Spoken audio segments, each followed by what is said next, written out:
नमस्कार साथियों, आज हम बात करते हैं कि क्यों अगर हम पैरों के सुनपना, जलन या पिंडलियों में दर्द होना, सर्वाइकल, माइग्रेन और बीपी, इन सब का कारण एक ही मानते हैं। क्योंकि आयुर्वेद कहता है कि शरीर के अंदर जो भोजन आप खाते हैं उसकी प्रक्रिया है रसात रक्तम ततो मांसान में दस्ततो अस्थि अस्थनो मज्जा मज्जात शुक्रम शुक्रात गर्भम पर जाए थे। जो शरीर के रस का आप प्रयोग करते हैं, रसाग्नि के द्वारा पाक होकर रक्त बन जाता है, रक्त से मांस मेद और इस तरह से सभी धातुओं का निर्माण होते होते शरीर का निर्माण होता है, जिससे शरीर स्वस्थ हो जाता है और बलवान भी होता है और दीर्घायु भी होता है। लेकिन अगर रस से रक्त नहीं बनता तो कफ बन जाता है। इसी कफ को आम रस कहते हैं और आम रस से आम रक्त बनता है। यह आम रस जब आपकी पिंडलियों के अंदर जाता है तो जहाँ रसवाहिनियाँ रुक जाती हैं तो रात को सोते समय पैरों में जलन हो जाती है। ब्लॉकेज होने के कारण पैरों में सुनपना या जलन बन जाती है रात्रि के समय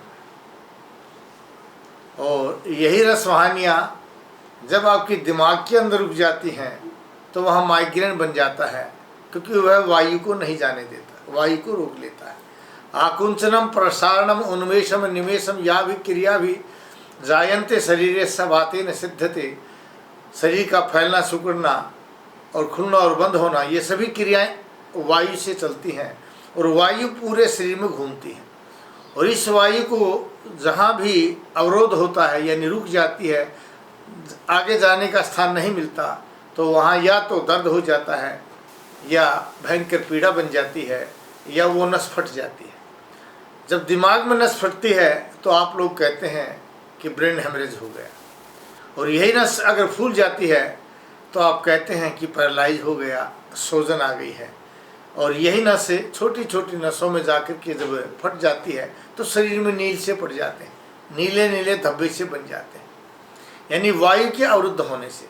और जब आम रस जाकर के हृदय की नालियों में जाकर के रुक जाता है, रक्त वाहिनियों में जाकर के रुकावट, वायु की रुकावट को पैदा करते हैं, तो वहाँ बीपी बढ़ जाता है और न जाने कितनी बीमारियाँ शरीर में बन जाती हैं।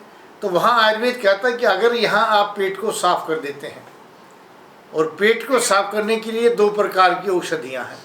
एक औषधि का नाम है रेचक और दूसरी का है अनुलोमक। रेचक औषधि कौन सी होती है? जो आपका पेट को साफ कर दे, पक्व और अपक्व मल को बाहर निकाल करके, जिससे शरीर के अंदर एक कमजोरी महसूस करता है, कई बार पानी की कमी हो जाती है, कई बार ठंडा पसीना आ जाता है, उसको रेचक बोलते हैं।